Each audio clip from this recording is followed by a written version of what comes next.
Have you ever wondered when a buyer could lose their deposit in a transaction?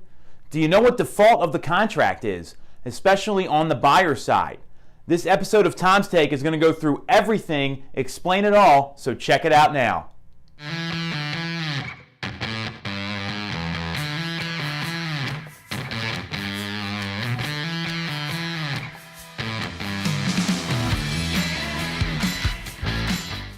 I'm Tom Toole. Welcome to Tom's Take. This week we are talking about buyer default and what that looks like. The agreement of sale very clearly explains that there's three ways a buyer can default in the transaction in Pennsylvania. So I'm going to go over those with you and then walk you through the ramifications if a buyer defaults. So buyer default can happen if the buyer does not pay their deposit money on time, they give false or incomplete information to the seller or the agent, or lastly, they don't do something they're supposed to and fulfill their obligations in the agreement of sale.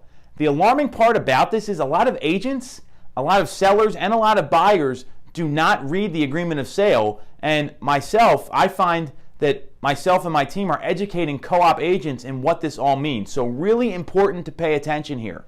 So the first way a buyer can default, again, is the deposit money not being paid on time. That's pretty clear. In the agreement of sale on page 2, the deposit money schedule is very clearly laid out. There's no room for interpretation.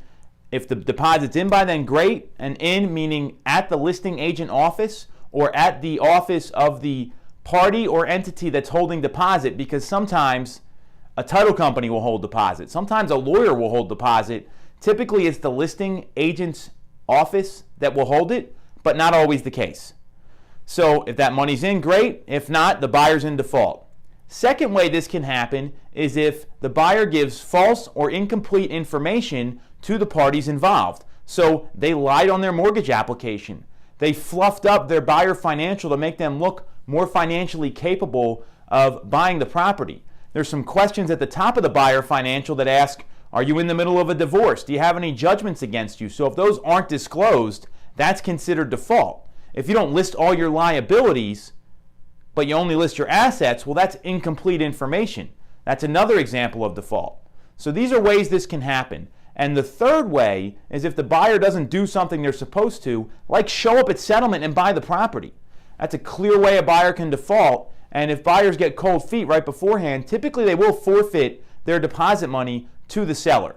So just a little disclaimer here before I get into the ramifications. Call an attorney if you find out you're in this situation. I am not an attorney. I practice real estate every day. I know how this plays out, but I'm not the attorney. So get an attorney's advice if you feel like you might lose your deposit.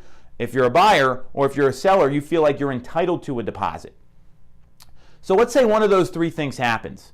There is a box on page 10 of the agreement of sale right before the signature block where it says seller is limited to retaining sums paid by the buyer as liquidated damages, including deposit.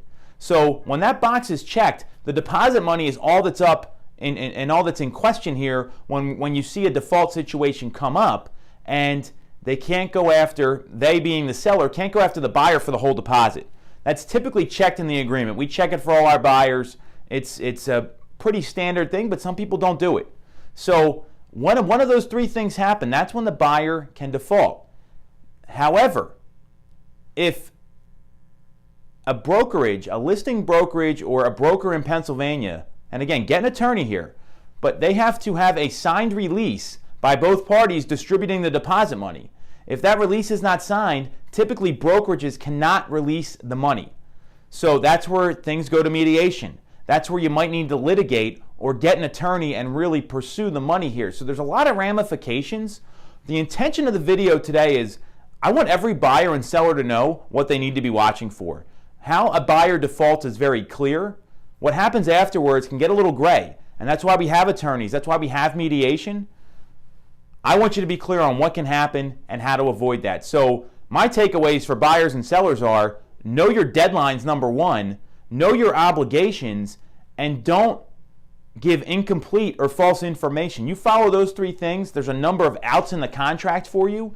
You'll be okay, or you'll move ahead and buy the property. If you find yourself considering default, get a good real estate attorney. they can help you, and make sure you loop in your agent's broker as well. So I hope you found this helpful. We'll be back next week with some more great content. Thanks for watching Tom's Take.